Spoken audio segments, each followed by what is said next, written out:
At 86, Jack O'Neill still has the passion for the environment and a love of surfing that you would only expect to find in a young man. The lure of the sport is simple. It has the capacity to turn boys into men and old men back into boys.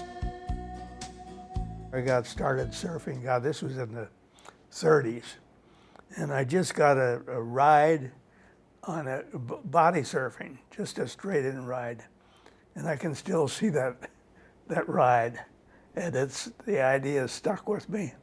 And when I've gotten away from the beach, it's always thinking about the surf. O'Neill calls Santa Cruz home, and it remains a beach town. For many, the cruise is the very soul of surfing on the West Coast, from Steamer Lane to Pleasure Point, down to the Hook, and all the way south to Manresa. Credited with inventing the wetsuit, he's become an iconic figure in the sport. He's the chief reason why athletes and even children can surf year-round despite brutal water temperatures that hover in the low 50s. Along the way, he has redefined the surf industry and helped to create a culture and a lifestyle. Born in Denver and raised in Southern California, O'Neill returned from serving in the U.S. Navy during World War II and then moved to San Francisco, where he began body surfing and then board surfing.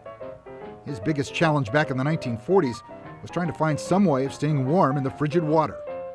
We tried everything. When you're sitting on a board with a wool sweater, if you get the sweater wet, then you got all that cooling by evaporation.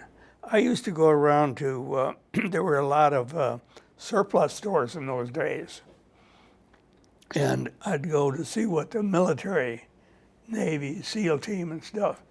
And I got some of their suits, and what they had, you put long underwear on, then you put rubber over the top of that. This is just a sheet rubber, like an inner tube rubber.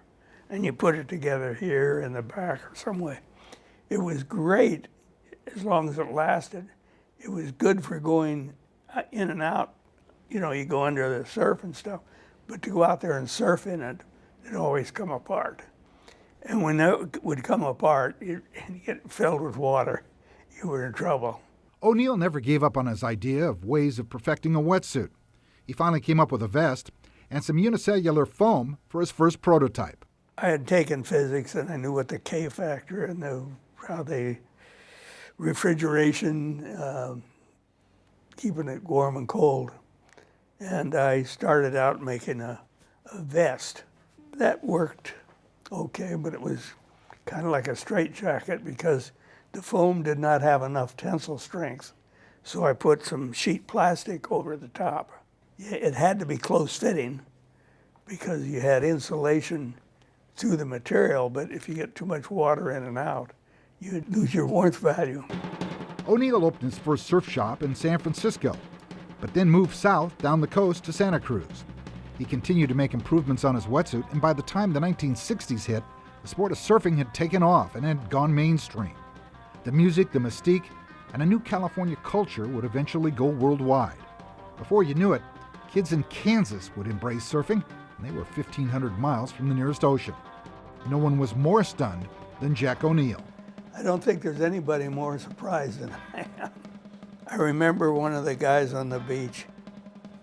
He says, "O'Neill, you're going to sell the 5 guys on the beach, then you're going to be out of business." For the record, the black eye patch is real. Jack lost his left eye after he was struck by a leash designed to prevent surfboards from getting away and hitting the rocks. Jack's Buccaneer image and the O'Neill logo have gone on to become synonymous with the sport, and you can find his name on surfboards, board bags, swimsuits, clothing, shoes, and of course, wetsuits. I thought when I started that I was going to have a surf shop, a few friends to surf with, and hopefully enough to get by on. But it's just got in at the right time. Timing is everything. While the O'Neill brand has enjoyed tremendous success over the years, at this point in his life, Jack takes his greatest amount of pride in his work with school children. O'Neill Sea Odyssey is a free youth science program that is centered around a floating classroom.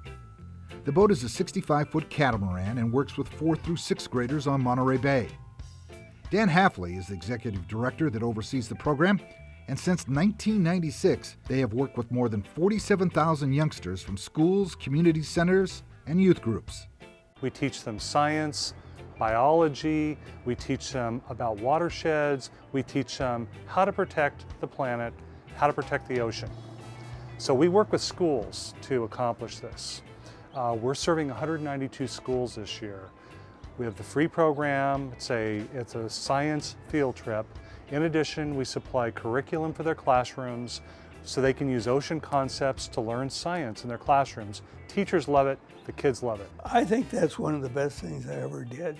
And we started 11 years ago, and especially today, we're having so much trouble like global warming, and the kids just have to shape the country different than what we did. We've got to be more conscious rather than destroying nature, letting nature manage itself. Jack O'Neill is a lion in winter, and while he might not surf any longer, his spirit can be clearly seen every time someone takes off on just one more wave.